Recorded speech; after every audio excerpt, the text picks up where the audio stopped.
นะก็มนุษย์นี่แหละเป็นผู้เห็นนะเห็นบ่เห็นบ่นั่นความเจริญทางวัตถุนะมันมีผิดภัยด้วยแต่ทางเจริญทางธรรมนี่บ่มีผิดมีภัยนะนี่แหละเขาจะมาศึกษาธรรมะกับผู้สิทวงดึงสิ่งเหล่านั้นขันสันเอากันบ่อยู่นะเหมือนกับรถลงข่อยคันบ่มีเบรกในตายจะสิไปตกเหวทางไหนล่ะธรรมะศีลธรรมคือเบรกคือหล่อหามพอได้ดึงได้ครึ่งไปในการพัฒนาทางวัตถุก็ให้มีศีลธรรมประคับประคองไปนำมันจะสิมีอยู่ในขอบเขตที่พอเป็นไปได้นะบ่ให้มันดิ่งไปเกินไปนะเรียกว่าเจ้าคู่มือนี่อาตมาก็โอ้ภูมิใจทั้งเจ้าทั้งนายเพิ่นหันเข้าหาศีลหาธรรมมันเป็นธรรมดาอยู่เองโลกนี่มันไปสุดมันก็โง่ขึ้นเหมือนกับไปพ่อทางตันเนี่ยทางสุดมีเหวขวางหน้ามันสิไปทางไหนบัดนี้บ่มีทางไปเลยเด้โง่ขึ้นนี่คือลูกหลานนี่แหละเอายังกฎหมายก็เฮ็ดหมดทุกอย่างแล้วศูนย์ดัดสร้างจนอันบ่อนหันบ่อนนี่ก็เอาทุกมาตรการมันก็เอาบ่อยู่นะนั่นเป็นหยังก็คือว่าแหละจิตใต้สำนึกมันบ่มีศีลธรรมบ่มีความอายชั่วกบาป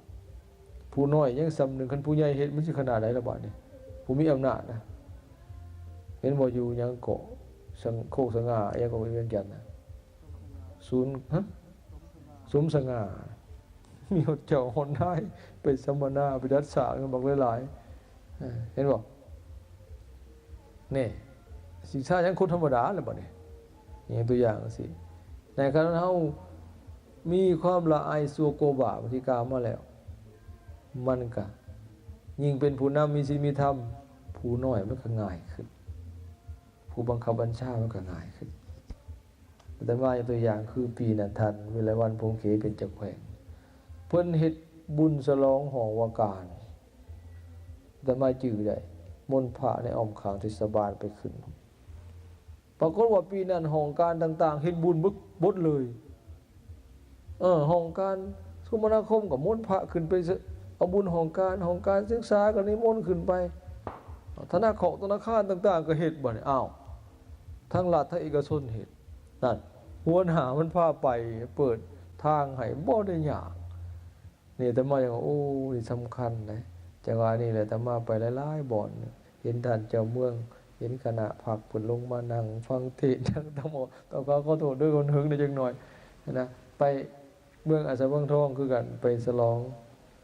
สมโภชงานหุบทานไก่สอนพรหมวิหารประธานไก่สอนท่านเจ้าเมืองก็มานั่งฟังเทศน์จังซี่แหละเสียดายนิดหนึ่งบ่มีคณะปกครองบ้านมาอ้อมข้างอันนี้ก็ฝากไว้